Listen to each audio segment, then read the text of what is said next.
ஜெயா தொலைக்காட்சி நேயர்களுக்கு வணக்கம். முதலமைச்சர் அம்மா அவர்கள் தமிழக சட்டமன்ற பேரவைக்கான தேர்தல் பிரச்சாரத்தை சென்னை தீவுத்திடலில் 9/4/2016 அன்று தொடங்கினார். அலை கடலென திரண்டிருந்த லட்சக்கணக்கான பொதுமக்கள் மற்றும் அஇஅதிமுக தொண்டர்களிடையே எழுச்சி பேருரையாற்றிய முதலமைச்சர் தமிழகத்தில் பூரண மதுவிலக்கை அமல்படுத்த வேண்டும் என்பதே தமது குறிக்கோள் என்றும், வரும் சட்டமன்ற தேர்தலில் அஇஅதிமுக அமோக வெற்றி பெற்று கழக ஆட்சி மீண்டும் அமைந்தவுடன் மதுவிலக்கு படிப்படியாக அமல்படுத்தப்பட்டு பூரண மதுவிலக்கு என்ற லட்சியம் எய்தப்படும் என்றும் உறுதிபட தெரிவித்தார். தமிழகத்தில் மதுவை அறிமுகப்படுத்தி ஒரு தலைமுறையையே பாழ்படுத்திய கருணாநிதிக்கு மதுவிலக்கு பற்றி பேசுவதற்கு எவ்வித அருகதையும் கிடையாது என்று எச்சரித்த முதலமைச்சர் அம்மா அவர்கள், மக்களால் நான், மக்களுக்காகவே நான், அதாவது உங்களால் நான், உங்களுக்காகவே நான் என பாடுபடும் தமது அஇஅதிமுகவின் நல்லாட்சி தொடர இரட்டை இலை சின்னத்தில் வாக்களித்து மாபெரும் வெற்றி தேடி தர வேண்டும் என்றும் பொதுமக்களிடம் கேட்டுக்கொண்டார். சென்னை, திருவள்ளூர், காஞ்சிபுரம் ஆகிய மாவட்டங்களில் உள்ள 21 தொகுதிகளில் போட்டியிடும் அஇஅதிமுக வேட்பாளர்களை முதலமைச்சர் அம்மா அவர்கள் பொதுக்கூட்ட மேடையில் அறிமுகம் செய்து வைத்து நிறைவேற்றப்பட்ட திட்டங்களை புள்ளி விவரத்துடன் எடுத்துரைத்தார். முதலமைச்சர் அம்மா அவர்கள் சென்னை தீவுத்திடலில் எழுச்சியுரையாற்றிய விவரங்களை நீங்கள் அறிந்து கொள்ளும் வகையில் உருவாக்கப்பட்டுள்ளதுதான் இன்றைய முதலமைச்சர் நேரம் நிகழ்ச்சி.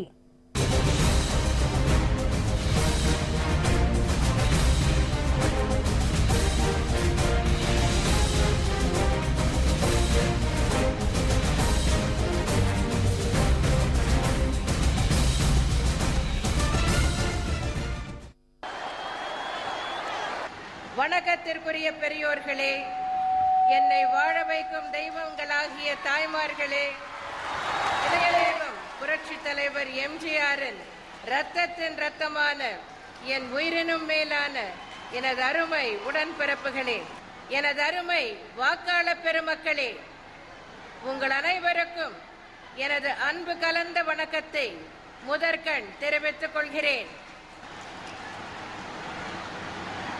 இந்த தேர்தல் பிரச்சார கூட்டத்தின் வாயிலாக சென்னை மற்றும் அதனை சுற்றியுள்ள 21 சட்டமன்ற தொகுதிகளுக்கான அனைத்து இந்திய அண்ணா திராவிட முன்னேற்ற கழக வேட்பாளர்களை அறிமுகப்படுத்தி உங்களிடம் வாக்கு சேகரிக்க வந்துள்ளேன்.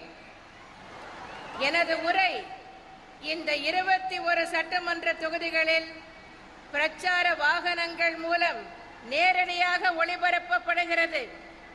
ஆகவே இங்குள்ள வாக்காளர் பெருமக்கள் மட்டுமன்றி இந்த 21 சட்டமன்ற தொகுதிகளில் உள்ள வாக்காளர் பெருமக்களும் நேரடியாக பிரச்சார வாகனங்கள் மூலம் இந்த நிகழ்ச்சியை காண முடியும். தமிழகம் வளர்ச்சி பாதையில் செல்ல வேண்டும். தமிழ்நாட்டில் குடும்ப ஆட்சிக்கு முற்றுப்புள்ளி வைக்க வேண்டும். தமிழகத்தில் நல்லாட்சி அமைய வேண்டும். ஏழை எளியோர் வாழ்வில் ஏற்றம் பெற வேண்டும் என்று தமிழக மக்களாகிய நீங்கள் 2011ஆம் ஆண்டு எனது தலைமையிலான அனைத்து இந்திய அண்ணா திராவிட முன்னேற்ற கழகத்திற்கு அமோக ஆதரவளித்து வெற்றி பெற செய்தீர்கள். இந்த நல்லாட்சி தொடர நடைபெற உள்ள சட்டமன்ற தேர்தலிலும் நீங்கள் அனைத்து இந்திய அண்ணா திராவிட முன்னேற்ற கழக மற்றும் தோழமை கட்சி வேட்பாளர்களை அதிக வாக்குகள் வித்தியாசத்தில் வெற்றி பெற செய்ய வேண்டும் என உங்களை எல்லாம் கேட்டுக்கொள்ளவே இன்று இங்கே உங்களை சந்திக்க வந்திருக்கிறேன். மக்களால் நான், மக்களுக்காகவே நான், அதாவது உங்களால் நான், உங்களுக்காகவே நான். என்னை எப்பொழுதும் ஆதரித்து வரும் தமிழக வாக்காளர் பெருமக்களாகிய நீங்கள் உங்களது பொன்னான வாக்குகளை இதய தெய்வம் புரட்சி தலைவர் எம்ஜிஆர் கண்ட வெற்றி சின்னமாம் இரட்டை இலை சின்னத்தில் அளித்து மகத்தான வெற்றியை தேடித்தர வேண்டும் என உங்களை அன்புடன் வேண்டுகிறேன். எனக்கு எல்லாமே நீங்கள்தான். உங்களுக்காகவே அர்ப்பணிக்கப்பட்டதுதான் என்னுடைய தவ வாழ்வு. நான் ஓயாது உழைப்பதெல்லாம் உங்களுடைய உயர்வுக்காகத்தான்.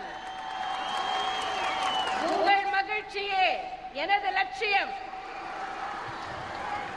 புரட்சித் தலைவர் எம்ஜிஆர் அவர்களின் வெற்றி சின்னமாம் இரட்டை இலை சின்னத்திற்கே வாக்களிக்க வேண்டும் என்று உங்களை அன்போடு கேட்டுக்கொள்கிறேன். நினைவிருக்கிறதா உங்களுக்கு? 15 மணி நேரம் மின்வெட்டு, பள்ளி பிள்ளைகள் படிக்கவும் முடியவில்லை, தொழில்கள் எல்லாம் முடங்கின, துன்பங்கள் தான் பெருகின. அது அந்த காலம். இப்பொழுது தமிழகம் மின்சார உற்பத்தியில் தன்னிறைவு பெற்றுள்ளது. தமிழ்நாடு மின் மிகை மாநிலம் ஆகியுள்ளது. எங்கும் எப்பொழுதும் எல்லோருக்கும் தடையில்லா மின்சாரம் வழங்கப்பட்டு வருகிறது. இந்த மகத்தான சாதனை தொடர வாக்களிப்பீர் இரட்டை இலை சின்னத்திற்கே. என்னுடைய ஆட்சி காலம் பெண்களின் பொற்காலம்.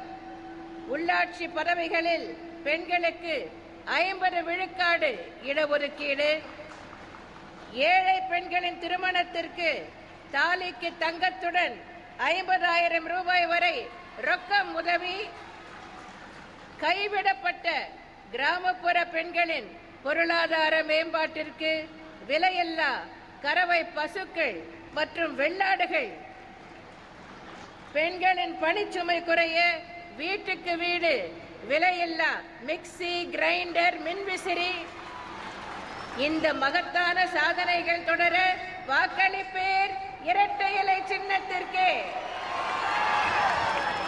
தமிழகத்தில் வாழும் ஒவ்வொரு பெண்ணின் தேவைகளையும் உணர்ந்து நிறைவேற்றுவதே எனது பொது வாழ்வின் லட்சியம்.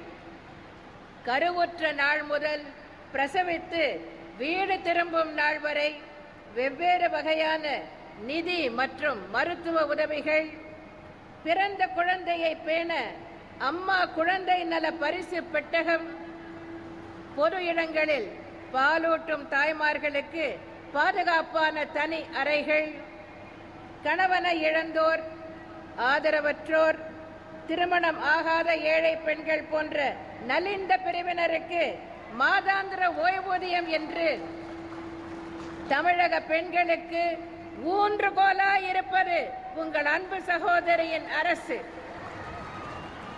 இந்த மகத்தான சாதனைகள் தொடர வாக்களிப்பீர் இரட்டை இலை சின்னத்திற்கே என்று கேட்டுக்கொள்ளவே இன்று இங்கே வந்திருக்கிறேன்.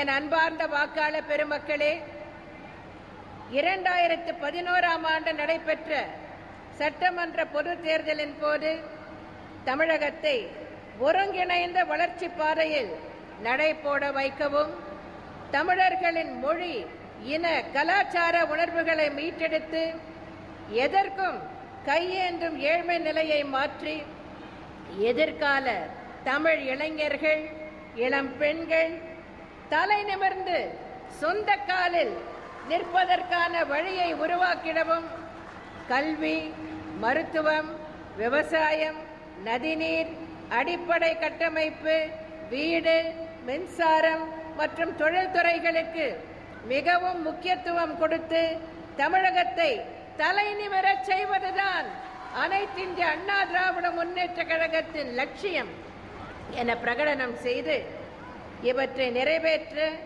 செயல்படுத்தப்படும் திட்டங்களை பற்றி எங்களது 2011ஆம் ஆண்டைய தேர்தல் அறிக்கையில் 54 தலைப்புகளில் தெரிவித்திருந்தோம்.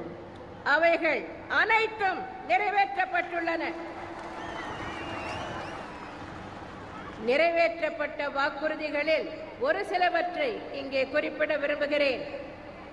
விலையில்லா அரிசி மற்றும் குறைந்த விலையில் பருப்பு வகைகள், சமையல் எண்ணெய், பசுமை வீடுகள் திட்டம், கறவை மாடு, ஆடுகள் வழங்கும் திட்டம், மீனவர்களுக்கு உதவி, விலையில்லா மிக்சி, கிரைண்டர் மற்றும் மின்விசிறி வழங்கும் திட்டம், மகப்பேறு நிதி உதவி மற்றும் 6 மாத பேறுகால விடுமுறை, திருமண நிதி உதவித்தொகை, முதியோர் உதவித்தொகை, மடிக்கணினி வழங்கும் திட்டம், கல்லூரி மற்றும் பள்ளி மாணவர் விடுதிகளுக்கு உணவு கட்டணங்கள் உயர்த்தி வழங்கப்பட்டது. முகாம் வாழ் இலங்கை தமிழர்களுக்கும் அனைத்து உதவிகள், அரசு கேபிள் டிவி இணைப்பு, உழவர் பாதுகாப்பு திட்டம், புதிய பேருந்துகள், விவசாய புரட்சி, சீரமைக்கப்பட்ட மருத்துவ காப்பீட்டு திட்டம், இருண்ட தமிழகம் ஒளிமயமாக்கப்பட்டு 7485.5 மெகாவாட் மின்சாரம் மின் தொகுப்பில் கூடுதலாக சேர்க்கப்பட்டுள்ளது. ஜவுளி பூங்காக்கள், நகர்ப்புறம் போன்று கிராமப்புறங்களிலும் வசதிகள், மாணாக்கர்களுக்கு 5000 ரூபாய் உதவித்தொகை, 25% மானியத்துடன் கடன் உதவி, மூத்த குடிமக்களுக்கு கட்டணமில்லா பேருந்து பயணம், மினரல் வாட்டர் திட்டம். கடந்த சட்டமன்ற தேர்தலின் போது நான் அளித்த வாக்குறுதிகளை நிறைவேற்றியதோடு மட்டுமல்லாமல் நீங்கள் எதிர்பார்க்காத பல திட்டங்களை, நீங்களே நினைத்து கூட பார்க்காத பல திட்டங்களை, ஏழை எளிய நடுத்தர மக்களுக்கு பயனளிக்கும் திட்டங்களை நாங்கள் செயல்படுத்தி உள்ளோம். அம்மா உணவகங்கள், அம்மா குடிநீர், அம்மா உப்பு, அம்மா சிமெண்ட், அம்மா விதைகள், அம்மா மருந்தகங்கள், பண்ணை பசுமை காய்கறி விற்பனை நிலையங்கள் என பல்வேறு திட்டங்களை செயல்படுத்தி உள்ளோம். மேலும் மக்களை நாடி சேவை புரியும் அம்மா திட்டம், 24 மணி நேரம் செயல்படும் அம்மா சேவை மையம், அம்மா முழு உடல் பரிசோதனை திட்டம், அம்மா குழந்தைகள் நல பெட்டகம், அம்மா மகப்பேறு சஞ்சீவி மற்றும் மகளிருக்கு விலையில்லா சானிட்டரி நாப்கின்கள் வழங்கும் திட்டம் போன்ற பல திட்டங்களையும் செயல்படுத்தி உள்ளோம். ஒவ்வொரு நாளும் தமிழக மக்கள் நலன் பேணும் வகையில் என்ன திட்டங்களை செயல்படுத்தலாம் என்றே நான் அல்லும் பகலும் யோசித்து திட்டங்களை நிறைவேற்றி உள்ளேன். மீண்டும் நாங்கள் ஆட்சி பொறுப்பேற்றதும் மக்களுக்கு நலன் பயக்கும் இன்னும் பல திட்டங்களை செயல்படுத்துவேன். உங்கள் வாழ்க்கை தரம் மேலும் உயரும் வகையிலான திட்டங்களை நான் செயல்படுத்துவேன் என இந்த தருணத்தில் உங்களுக்கு உறுதியளிக்கிறேன். அண்மையில் ஏற்பட்ட வெள்ள பாதிப்பை பற்றி பலரும் பலவிதமாக கூறுகிறார்கள். சிலர் ஒரே வரியில் மிகவும் சுலபமாக அரசு எதுவுமே செய்யவில்லை என்று கூறிவிட்டு போய்விடுகிறார்கள். வெள்ளத்தால் பாதிக்கப்பட்டவர்களுக்கு என்னென்ன செய்துள்ளோம் என்பனவற்றில் ஒரு சிலவற்றை மட்டும் இப்பொழுது குறிப்பிட விரும்புகிறேன். 100 ஆண்டுகளில் இல்லாத மழை கொட்டி தீர்த்தது. 3 மாதங்களில் பெய்ய வேண்டிய மழை ஒரு நாளில் கொட்டி தீர்த்தது. சென்னையில் பாதிக்கப்பட்டவர்களின் வங்கி கணக்குகளில் 658.42 கோடி ரூபாய் வரவு வைக்கப்பட்டது. திருவள்ளூர் மாவட்டத்தில் 300.63 கோடி ரூபாய் நிவாரணப் பணிகள் மேற்கொள்ளப்பட்டன. 2 மாவட்டங்களில் இதர நிவாரணம் 51.68 கோடி ரூபாய் அளவிற்கு மேற்கொள்ளப்பட்டன. குடிசை மாற்று வாரிய குடியிருப்புகள் வழங்கப்பட்டன. சிறு வணிகர் கடன், அம்மா சிறு வணிக கடன் உதவி திட்டம் மூலம் 111 கோடியே 26 லட்சம் ரூபாய் வழங்கப்பட்டது. விலையில்லா பாட புத்தகங்கள், நோட்டு புத்தகங்கள், சீருடைகள் வழங்கப்பட்டன. கல்வி சான்றிதழ்கள், சொத்து பத்திரங்கள் போன்ற ஆவணங்கள் தொலைந்து போனவர்களுக்கு உடனடியாக அந்த ஆவணங்களின் நகல்கள் உடனடியாக வழங்கப்பட்டன.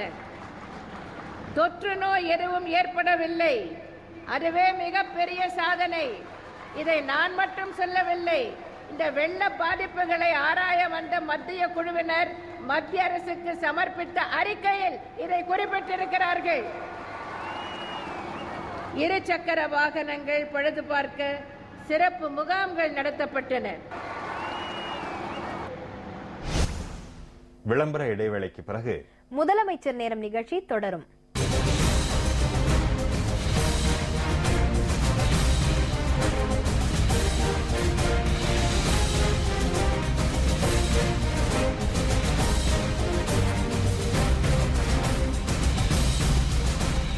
பெருநகர சென்னை திட்டங்களை பற்றி கூற விரும்புகிறேன். ஒரு சிலவற்றை மட்டும் இங்கே குறிப்பிட விரும்புகிறேன்.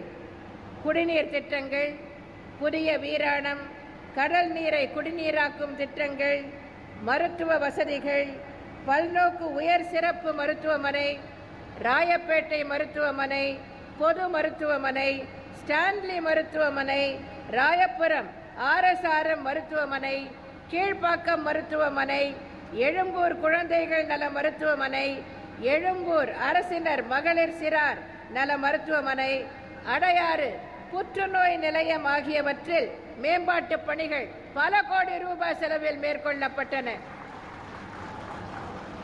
நெடுஞ்சாலைத்துறை மூலம் 2015 கோடி ரூபாய் மதிப்புள்ள பணிகள் துவங்கப்பட்டு 682 கோடி ரூபாய் மதிப்புள்ள பணிகள் முடிக்கப்பட்டுள்ளன. 125 கிலோமீட்டர் சாலை மேம்பாடு, 12 பாலங்கள் முடிக்கப்பட்டுள்ளன. 224 கிலோமீட்டர் சாலை மற்றும் 12 பாலங்கள் கட்டப்பட்டு வருகின்றன. பெருநகர சென்னை மாநகராட்சி பணிகளை பொறுத்தவரை 4412 கோடி ரூபாய் மதிப்பீட்டில் பணிகள் முடிக்கப்பட்டுள்ளன. 1104 கோடி ரூபாய் மதிப்பீட்டில் பணிகள் நடைபெற்று வருகின்றன. சென்னை பெருநகர குடிநீர் வழங்கல் மற்றும் கழிவுநீர் அகற்று வாரிய பணிகள் 2658 கோடி ரூபாய் செலவில் பணிகள் செயல்படுத்தப்பட்டுள்ளன. குடிசை பகுதி மாற்று வாரிய பணிகளை பொறுத்தவரை சென்னையில் 32,322 வீடுகள், திருவள்ளூர் மாவட்டத்தில் 6,172 வீடுகள் கட்டப்பட்டுள்ளன. தமிழ்நாட்டில் மொத்தம் 10,455 சேவை மையங்கள் இயங்கி வருகின்றன. இவற்றில் சென்னையில் மட்டும் 200 சேவை மையங்கள் செயல்பட்டு வருகின்றன. இதர பணிகளை பற்றியும் குறிப்பிட விரும்புகிறேன். சேத்துப்பட்டு ஏரியில் 42 கோடி ரூபாய் செலவில் பொழுதுபோக்கு, மீன்பிடிப்பு மற்றும் பசுமை பூங்கா, புதிய கலைவாணர் அரங்கம் திரு கருணாநிதி இடித்தார், அதை நான் கட்டினேன். புதிய கலைவாணர் அரங்கம், ஜவஹர்லால் நேரு விளையாட்டரங்கில் தங்கும் விடுதி, தடகளங்கள், ஷெனாய் நகரில் குரந்தூர நீச்சல் குளம், மெட்ரோ ரயில் திட்டம், கோயம்பேடு முதல் ஆலந்தூர் வரை பயணிகள் சேவை தொடங்கப்பட்டது. 35 கிலோமீட்டர் வழித்தடத்தில் பணிகள் நடைபெற்று வருகின்றன. மெட்ரோ ரயில் விரிவாக்க பணிகள் விரைவில் துவங்கப்படும். 88 கிலோமீட்டர் புதிய வழித்தடத்திற்கு திட்ட அறிக்கை தயாரிக்கப்பட்டு வருகிறது. தொழில்துறையை பொறுத்தவரை புதிய தொழிற்சாலைகள் ஏராளமாக துவங்கப்பட்டுள்ளன. சட்டம் ஒழுங்கு மிக நன்றாக பேணி பாதுகாக்கப்படுகிறது. சென்னை மிகவும் பாதுகாப்பான நகரம். இந்தியா முழுவதிலும் உள்ள அனைத்து நகரங்களிலும் சென்னைதான் மிகவும் பாதுகாப்பான நகரம். அதிலும் குறிப்பாக பெண்களுக்கு பாதுகாப்பான நகரம் என்று நான் சொல்லவில்லை. இந்தியா முழுவதும் நடத்தப்பட்ட ஒரு ஆய்வு கூறுகிறது, மத்திய அரசின் ஆய்வு கூறுகிறது. பெருநகர சென்னை மாநகராட்சி பகுதியில் நிறைவேற்றப்பட்ட பல்வேறு பணிகள் பற்றி நான் தெரிவித்துள்ளேன். தற்போது 21 சட்டமன்ற தொகுதிகளில் நிறைவேற்றப்பட்ட முக்கிய பணிகளில் சிலவற்றை இங்கே குறிப்பிட விரும்புகிறேன். டாக்டர் ராதாகிருஷ்ணன் நகர் தொகுதியில் காசிமேடு பகுதியில் அமைந்துள்ள மீன்பிடி துறைமுகம் 92 கோடியே 63 லட்சம் ரூபாய் செலவில் புனரமைக்கப்பட்டு என்னால் திறந்து வைக்கப்பட்டுள்ளது. குடிசை பகுதி மாற்று வாரியத்தால் 23 கோடியே 27 லட்சம் ரூபாய் செலவில் கட்டப்பட்டுள்ள 556 புதிய அடுக்குமாடி குடியிருப்புகளை நான் திறந்து வைத்துள்ளேன். அரங்கநாதபுரம் திட்டப்பகுதியில் 480 புதிய குடியிருப்புகள் என்னால் திறந்து வைக்கப்பட்டன. அரசு கலை மற்றும் அறிவியல் கல்லூரி துவங்கப்பட்டுள்ளது. ஆர்கே நகர் தொகுதியில் 28/2/2016 அன்று நான் பங்கேற்ற அரசு விழாவில் 180 கோடியே 41 லட்சம் ரூபாய் மதிப்பிலான திட்டங்களை துவக்கி வைத்ததுடன் 193 கோடியே 26 லட்சம் ரூபாய் மதிப்பிலான திட்டங்களுக்கு அடிக்கல் நாட்டினேன்.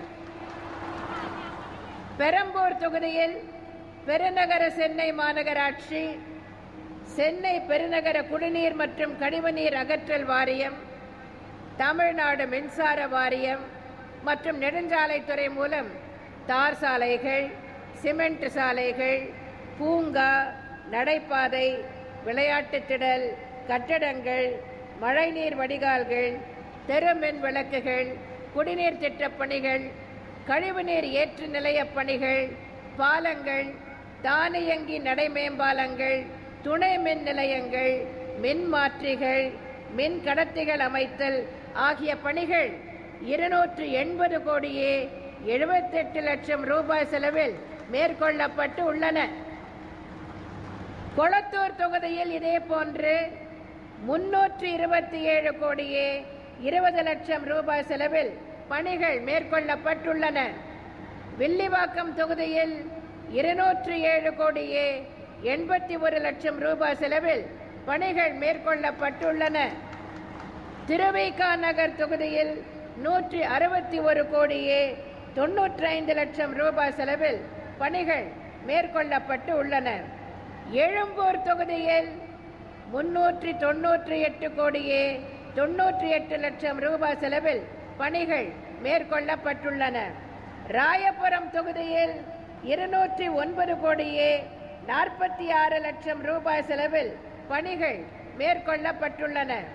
துறைமுகம் தொகுதியில் 594 கோடியே 89 லட்சம் ரூபாய் செலவில் பணிகள் மேற்கொள்ளப்பட்டுள்ளன. சேப்பாக்கம் திருவல்லிக்கேணி தொகுதியில் 420 கோடியே 75 லட்சம் ரூபாய் செலவில் பணிகள் மேற்கொள்ளப்பட்டுள்ளன. 1000 விளக்கு தொகுதியில் 264 கோடியே 74 லட்சம் ரூபாய் செலவில் பணிகள் மேற்கொள்ளப்பட்டுள்ளன. அண்ணாநகர் தொகுதியில் 563 கோடியே 39 லட்சம் ரூபாய் செலவில் பணிகள் மேற்கொள்ளப்பட்டுள்ளன. விருகம்பாக்கம் தொகுதியில் 393 கோடியே 50 லட்சம் ரூபாய் செலவில் பணிகள் மேற்கொள்ளப்பட்டுள்ளன. சைதாப்பேட்டை தொகுதியில் 272 கோடியே 17 லட்சம் ரூபாய் செலவில் பணிகள் மேற்கொள்ளப்பட்டுள்ளன. தியாகராய நகர் தொகுதியில் 356 கோடியே 30 லட்சம் ரூபாய் செலவில் பணிகள் மேற்கொள்ளப்பட்டுள்ளன. மயிலாப்பூர் தொகுதியில் 279 கோடியே 7 லட்சம் ரூபாய் செலவில் பணிகள் மேற்கொள்ளப்பட்டுள்ளன. வேளச்சேரி தொகுதியில் 533 கோடியே 59 லட்சம் ரூபாய் செலவில் பணிகள் மேற்கொள்ளப்பட்டுள்ளன. சோழிங்கநல்லூர் தொகுதியில் 1266 கோடியே 15 லட்சம் ரூபாய் செலவில் பணிகள் மேற்கொள்ளப்பட்டுள்ளன. ஆலந்தூர் தொகுதியில் 1119 கோடி ரூபாய் செலவில் பணிகள் மேற்கொள்ளப்பட்டுள்ளன. மதுரவாயல் தொகுதியில் 319 கோடியே 84 லட்சம் ரூபாய் செலவில் பணிகள் மேற்கொள்ளப்பட்டுள்ளன. மாதவரம் தொகுதியில் 821 கோடியே 98 லட்சம் ரூபாய் செலவில் பணிகள் மேற்கொள்ளப்பட்டுள்ளன. திருவொற்றியூர் தொகுதியில் 393 கோடியே 32 லட்சம் ரூபாய் செலவில் பணிகள் மேற்கொள்ளப்பட்டுள்ளன. வில்லிவாக்கம், மாதவரம், அண்ணாநகர், திருவிக நகர், துறைமுகம் மற்றும் பெரம்பூர் தொகுதிகளில் வசிக்கும் மக்கள் பயன்பெறும் வகையில் கொடுங்கையூர் கால்வாயை மேம்படுத்தும் பணி, கொளத்தூர் மாதவரம் மாற்று கால்வாய் அமைக்கும் பணி, ஓட்டேரி நல்லாவில் கால்வாய் அமைக்கும் பணி ஆகியவை 90 கோடி ரூபாய் செலவில் முடிக்கப்பட்டுள்ளன. சேப்பாக்கம் தொகுதியில் 20 கோடி ரூபாய் மதிப்பீட்டில் மத்திய பக்கிங்ஹாம் கால்வாய் மேம்படுத்தும் பணி செயல்படுத்தப்பட்டுள்ளது. மதுரவாயல், விருகம்பாக்கம், அண்ணாநகர் தொகுதி மக்கள் பயன்பெறும் வகையில் விருகம்பாக்கம் அரும்பாக்கம் வடிகாலில் இருந்து 100 அடி சாலை வழியாக கூவம் ஆறு வரை குறுக்கு வெட்டு மாற்று கால்வாய் அமைக்கும் பணி மற்றும் விருகம்பாக்கம் அரும்பாக்கம் வடிகால் மேம்படுத்தும் பணி 74 கோடி ரூபாய் மதிப்பீட்டில் மேற்கொள்ளப்பட்டு பணிகள் முடியும் தருவாயில் உள்ளன. வேளச்சேரி சட்டமன்ற தொகுதியில் 24 கோடி ரூபாய் மதிப்பீட்டில் வீராங்கல் ஓடை வடிநீர் கால்வாயை மேம்படுத்தும் பணி முடிக்கப்பட்டுள்ளது. வேளச்சேரி ஏரி உபரி நீருக்கு குறுக்கு வழி மாற்று வடிநீர் கால்வாய் அமைக்கும் பணி 58 கோடி ரூபாய் செலவில் நடைபெற்று வருகிறது. சோழிங்கநல்லூர் தொகுதியில் தெற்கு பக்கிங்ஹாம் கால்வாயினை அடையாறு தெற்கு அடைப்பு முதல் முட்டுக்காடு வரை மேம்படுத்தும் பணி 150 கோடி ரூபாய் மதிப்பீட்டில் நிறைவேற்றப்பட்டுள்ளது. மதுரவாயல் தொகுதியில் போரூர் ஏரியின் உபரி வடிநீர் கால்வாய் மேம்படுத்தும் பணி 50 கோடி ரூபாய் மதிப்பீட்டில் செயல்படுத்தப்பட்டு வருகிறது. பாடிக்குப்பம் பாலம் முதல் வானகரம் வரை உள்ள கூவம் ஆற்றை சீரமைக்கும் பணி 17 கோடி ரூபாய் செலவில் நடைபெற்று வருகிறது. திருவொற்றியூர் தொகுதியில் 3 கோடியே 28 லட்சம் ரூபாய் செலவில் கடல் அரிப்பு தடுப்பு சுவர் புனரமைக்கப்பட்டுள்ளது. 26 கோடி ரூபாய் செலவில் நேதாஜி நகர் முதல் நெட்டுக்குப்பம் வரை கட்டப்பட்ட கடல் அரிப்பு தடுப்பு சுவர் 2 மீட்டர் உயர்த்தி புனரமைக்கப்பட்டுள்ளது. அம்பத்தூர் மற்றும் வில்லிவாக்கம் தொகுதி மக்கள் பயன்பெறும் வகையில் அம்பத்தூர் ஏரி உபரி நீர் கால்வாய் மேம்படுத்தும் பணி 23 கோடி ரூபாய் செலவில் முடிக்கப்பட்டுள்ளது. வாக்காளர் பெருமக்களே, இவ்வளவுதான் என்று எண்ணிவிடாதீர்கள். இன்னும் ஏராளமான திட்டங்கள் உள்ளன, முடிக்கப்பட்ட பணிகள் உள்ளன, நடைபெற்று வரும் திட்டங்களும் உள்ளன. நான் ஏற்கனவே சட்டமன்ற பேரவையில் கூறியது போல் இந்த 5 ஆண்டு கால ஆட்சி காலத்தில் நாங்கள் துறைதோறும் செயல்படுத்திய திட்டங்களை எல்லாம் சொல்ல வேண்டும் என்றால் ஒரு நாள் போதாது. இந்த சென்னை மாநகரத்தை மட்டுமே எடுத்துக்கொண்டால் இன்றைக்கு நான் பேசிக் கொண்டிருக்கும் 21 சட்டமன்ற தொகுதிகளை மட்டுமே எடுத்துக்கொண்டால் கூட இந்த ஒரு பொதுக்கூட்டத்தில் விவரங்களை எல்லாம் சொல்லி முடிக்க முடியாது. ஒவ்வொரு தொகுதியை பற்றி சொல்ல வேண்டும் என்றாலும் ஒரு வாரம் வேண்டும். அதனால் நேரத்தின் அருமையை கருதி இத்துடன் நிறுத்திக் கொண்டிருக்கிறேனே தவிர இவ்வளவுதான் என்று எண்ணி விடாதீர்கள். எவ்வளவு செய்திருக்கிறோம் என்ற உண்மை தெரிந்தால் எதிரிகள் மூர்ச்சை அடைந்து விழுந்து விடுவார்கள். நீங்கள் எல்லாம் மகிழ்ச்சி வெள்ளத்தில் திளைப்பீர்கள். இப்பொழுது எங்கே பார்த்தாலும் யாரை பார்த்தாலும் மதுவிலக்கை பற்றி பேசிக் கொண்டிருக்கிறார்கள். அதிலும் பூரண மதுவிலக்கை பற்றி பேசிக் கொண்டிருக்கிறார்கள். தமிழ்நாட்டில் மதுவிலக்கு கொண்டு வருவது பற்றி இன்று பல அரசியல் கட்சி தலைவர்களும் பேசி வருகின்றனர். மதுவை பற்றி அறியாத ஒரு தலைமுறைக்கு மதுவை அறிமுகப்படுத்திய திமுக தலைவர் திரு கருணாநிதியும் திமுகவினரும் இது பற்றி பேசுவது வினோதமானது. சாத்தான் வேதம் ஓதுகிறது என்று இதைத்தான் சொல்லுவார்களோ? மதுவிலக்கை பற்றி யார் வேண்டுமானாலும் பேசலாம், ஆனால் திரு கருணாநிதி பேசக்கூடாது, திமுகவினர் பேசக்கூடாது. கேளுங்கள் வாக்காளர் பெருமக்களே, உண்மையை கேளுங்கள். வரலாறு மக்களுக்கு தெரியாது என்று திரு கருணாநிதி நினைக்கிறாரா? நடந்த பழைய வரலாறுகள் எல்லாம் மக்களுக்கு மறந்துவிட்டன, எல்லோரும் மறந்து விட்டார்கள் என்று நினைக்கிறார்களா? கேளுங்கள். 1937ஆம் ஆண்டு சேலம் மாவட்டத்தில் மதுவிலக்கு கொண்டு வரப்பட்டு அதன் பின்னர் படிப்படியாக இது விரிவுபடுத்தப்பட்டது. 1948ஆம் ஆண்டு அண்ணல் காந்தியடிகள் பிறந்த நாளிலிருந்து தமிழகத்தில் பூரண மதுவிலக்கு அமல்படுத்தப்பட்டது. ஆனால் 1971ஆம் ஆண்டு ஆகஸ்ட் மாதம் அன்றைய முதலமைச்சர் திரு கருணாநிதியால் மதுவிலக்கு நீக்கப்பட்டது. இந்தியாவில் தயாரிக்கப்படும் அயல் நாட்டு மது வகைகள், சாராயம் மற்றும் கள் விற்பனைக்கான கடைகள் மாநிலம் முழுவதும் திறக்கப்பட்டன. மதுவிலக்கை நீக்கி குடியின் பழக்கத்திற்கு தமிழக மக்களை திரு கருணாநிதி ஆட்படுத்த முற்பட்ட போதே மூதறிஞர் ராஜாஜி அவர்கள் கொட்டும் மழையில் திரு கருணாநிதியை அவரது இல்லத்தில் சந்தித்து காலில் விழுந்து இறைஞ்சும் வகையில் கெஞ்சிய போதும் அதை உதாசீனப்படுத்தி மதுவை தமிழ்நாட்டிற்கு கொண்டு வந்தவர் திரு கருணாநிதி. அன்றைய தினம் திரு கருணாநிதி என்ன சொன்னார்? திரு ராஜகோபாலாச்சாரியார் கள்ளுக்கடையை திறந்தால் மனைவியை அடிக்கும் குற்றம் பெருகும் என்கிறார். குடிக்காதவன் மட்டும் மனைவியை அடிக்காமலாயிருக்கிறான். பெருவாரியான குடியர்கள் மனைவியை அடிப்பதில்லை, மற்றோடுதான் குடிக்கிறார்கள் என்று பேராசிரியர் ரத்தினசாமி எம்பி அவர்கள் அப்போது எழுதிய கட்டுரையின் ஒரு பகுதியை மேற்கோள் காட்டி கள்ளுக்கடையை திறக்கும் கொடிய முடிவுக்கு நியாயம் கற்பித்தார் திரு கருணாநிதி. அவரும் திமுகவினரும் தான் இன்றைக்கு தாங்கள் மதுவிலக்கை அமல்படுத்தப் போவதாக கூறிக்கொள்கின்றனர். மதுவிலக்கு ரத்தை நியாயப்படுத்தும் விதமாக திரு கருணாநிதி சட்டமன்ற பேரவையில் பூரண மதுவிலக்கோ அல்லது பகுதி மதுவிலக்கோ அமலாகும் ராஜ்யங்களிலே கூட அது முழு வெற்றி அடைந்து விட்டதாக சொல்ல முடியாது.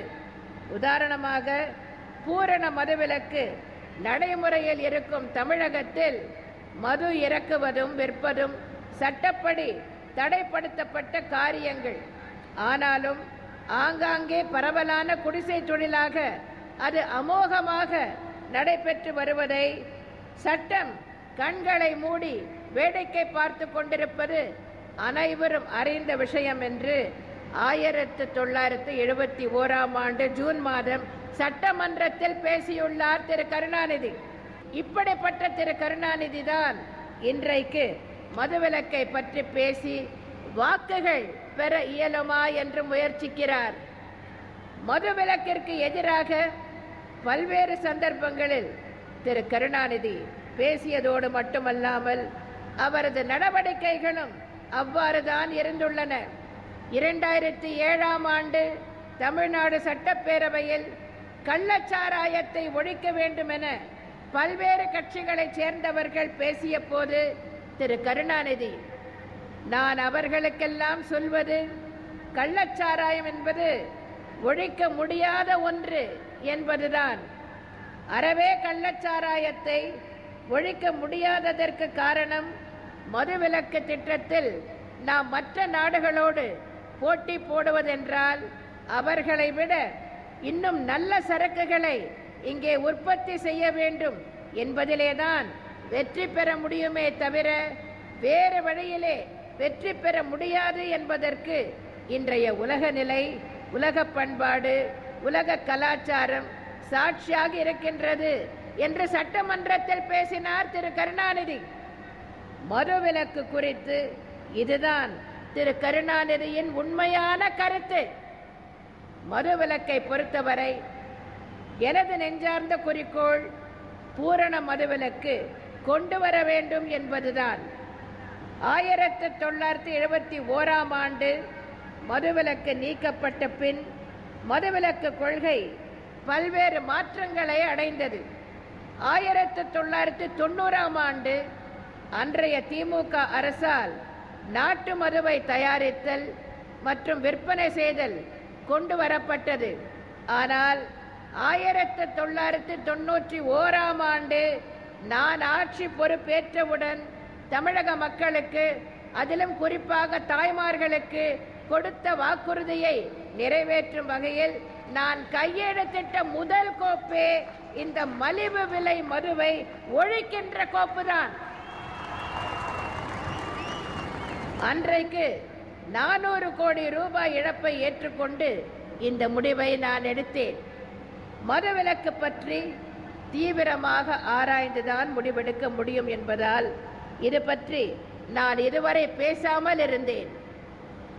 அவ்வாறு நான் அறிவித்து விட்டால் அதனை எப்படியும் நிறைவேற்றுவேன் என்பது மக்களுக்கு நன்றாக தெரியும் என்பதால் தான் திரு கருணாநிதி இது குறித்து தனது அச்சத்தை வெளியிட்டுள்ளார்.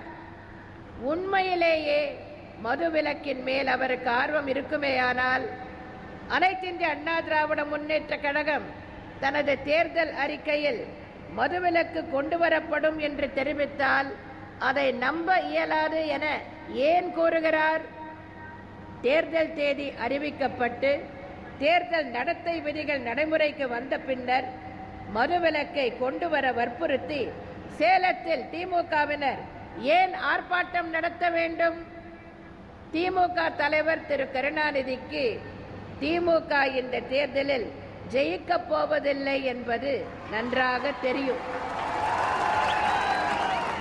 எனவேதான் அரசியல் காரணங்களுக்காக மதுவிலக்கை பற்றி பேசி வருகிறார். எனவேதான் அனைத்திந்திய அண்ணா திராவிட முன்னேற்ற கழகத்தின் தேர்தல் அறிக்கையில் மதுவிலக்கை பற்றி குறிப்பிட்டால் அதை மக்கள் நம்பக்கூடாது என அறிக்கை வெளியிட்டுள்ளார். வாக்காளர் பெருமக்களே, எந்த ஒரு செயலையும் ஆராய்ந்து எந்த ஒரு உறுதிமொழியையும் செயல்படுத்த முடியுமா என்று நன்கு சிந்தித்த பின்னரே அத்தகைய உறுதிமொழியை இந்த ஜெயலலிதா வழங்குவார் என்பது நாட்டு மக்கள் அனைவருக்கும் நன்றாக தெரியும். எனவேதான் அது போன்ற உறுதிமொழிக்கு அஞ்சி நடுங்கி முன்ஜாமீன் கோருவது போல திரு கருணாநிதி அறிக்கை வெளியிட்டுள்ளார். 2005-2006 நிதியாண்டில், அதாவது எனது தலைமையிலான முந்தைய அனைத்திந்திய அண்ணா திராவிட முன்னேற்ற கழக ஆட்சியின் இறுதி ஆண்டில் IMFS, அதாவது இந்தியாவில் தயாரிக்கப்பட்ட வெளிநாட்டு மதுபானம் 2,29,22,000 பெட்டிகள் விற்பனை ஆயின. 2010-2011 ஆண்டு, அதாவது முந்தைய மைனாரிட்டி திமுக ஆட்சியின் இறுதியில் இது 4,78,91,000 பெட்டிகள் என உயர்ந்தது. அதாவது 2 மடங்குக்கும் அதிகமாக, அதாவது 109% அளவிற்கு திமுக ஆட்சி காலத்தில் விற்பனை உயர்ந்தது. அதே போன்று பீர் விற்பனையை எடுத்துக்கொண்டால் 1,32,27,000 பெட்டிகள் என 2005-2006 ஆண்டில் இருந்தது. 2010-11 ஆண்டில் திமுக ஆட்சியில் 2,86,24,000 பெட்டிகள் என 2 மடங்குக்கு மேல் உயர்ந்தது. இந்த ஆண்டில், அதாவது கழக ஆட்சியில் இது 2,31,89,000 பெட்டிகள் என குறைந்துள்ளது. மக்களை அதிகம் குடிக்க வைத்தது திமுக தான் என்பதை இதிலிருந்தே தெரிந்து கொள்ளலாம்.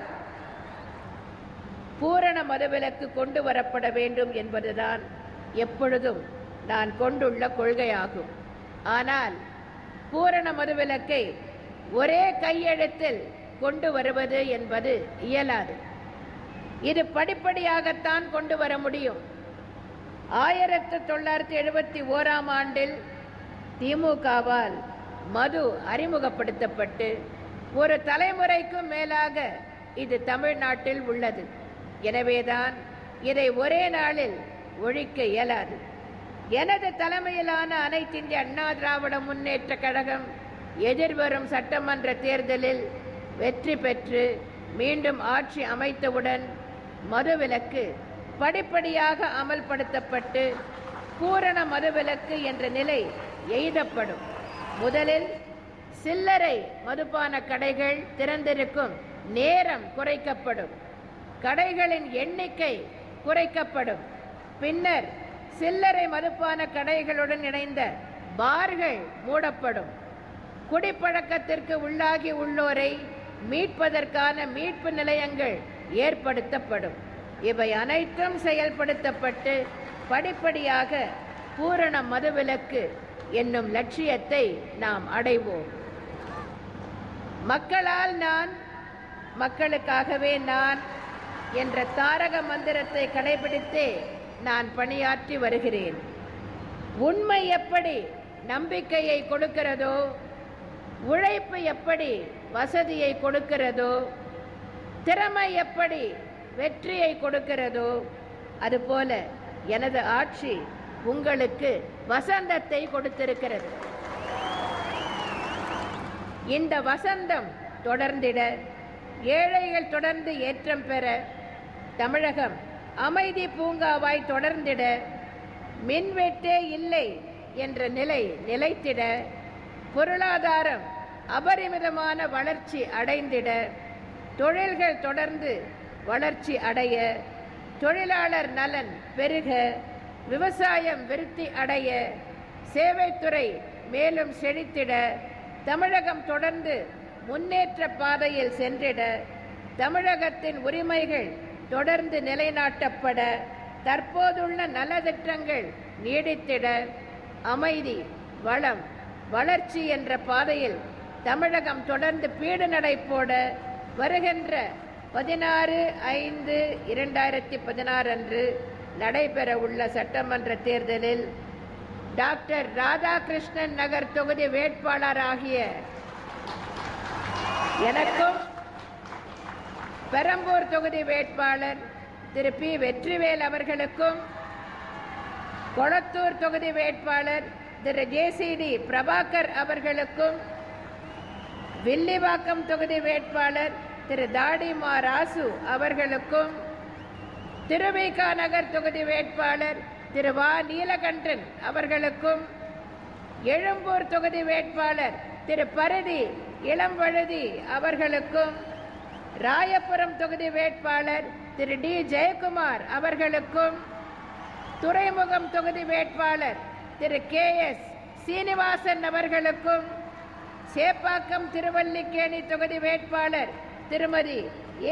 நூர்ஜஹான் அவர்களுக்கும், 1000 விளக்கு தொகுதி வேட்பாளர் திருமதி பா. வளர்மதி அவர்களுக்கும், அண்ணா நகர் தொகுதி வேட்பாளர் திருமதி S. கோகுல இந்திரா அவர்களுக்கும், விருகம்பாக்கம் தொகுதி வேட்பாளர் திரு விருகை VN ரவி அவர்களுக்கும், சைதாப்பேட்டை தொகுதி வேட்பாளர் திரு C. பொன்னையன் அவர்களுக்கும், தியாகராய நகர் தொகுதி வேட்பாளர் திரு B. சத்யநாராயணன் என்கிற டி. நகர் சத்யா அவர்களுக்கும், மயிலாப்பூர் தொகுதி வேட்பாளர் திரு R. நடராஜ் அவர்களுக்கும், வேளச்சேரி தொகுதி வேட்பாளர் திரு நீலாங்கரை MC முனுசாமி அவர்களுக்கும், சோழிங்கநல்லூர் தொகுதி வேட்பாளர் திரு லியோ என். சுந்தரம் அவர்களுக்கும், ஆலந்தூர் தொகுதி வேட்பாளர் திரு பன்ருட்டி சா. ராமச்சந்திரன் அவர்களுக்கும், மதுரவாயல் தொகுதி வேட்பாளர் திரு ப. பெஞ்சமின் அவர்களுக்கும், திருவொற்றியூர் தொகுதி வேட்பாளர் திரு பி. பால்ராஜ் அவர்களுக்கும், இறையறையவம் புரட்சி தலைவர் MGR கண்ட வெற்றி சின்னமாம் இரட்டை இலை சின்னத்தில் வாக்களித்து பெருவாரியான வாக்குகள் வித்தியாசத்தில் அனைவரையும் மகத்தான வெற்றி பெற செய்ய வேண்டும் என்று உங்கள் அனைவரையும் அன்புடன் வேண்டி கேட்டுக்கொண்டு, அண்ணா நாமம் வாழ்க, புரட்சி தலைவர் MGR நாமம் வாழ்க என்று கூறி விடைபெறுகிறேன். நன்றி, வணக்கம்.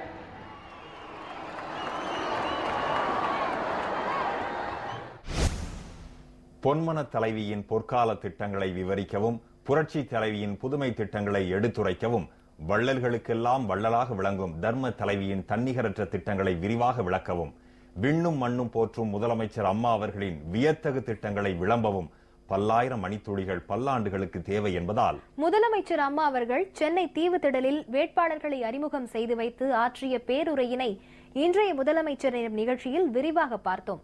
அடுத்த முதலமைச்சர் நேரம் நிகழ்ச்சியில் முதலமைச்சர் அம்மா அவர்களின் தலைமையிலான அஇஅதிமுக அரசின் முன்னோடி திட்டங்கள் குறித்து பார்ப்போம்.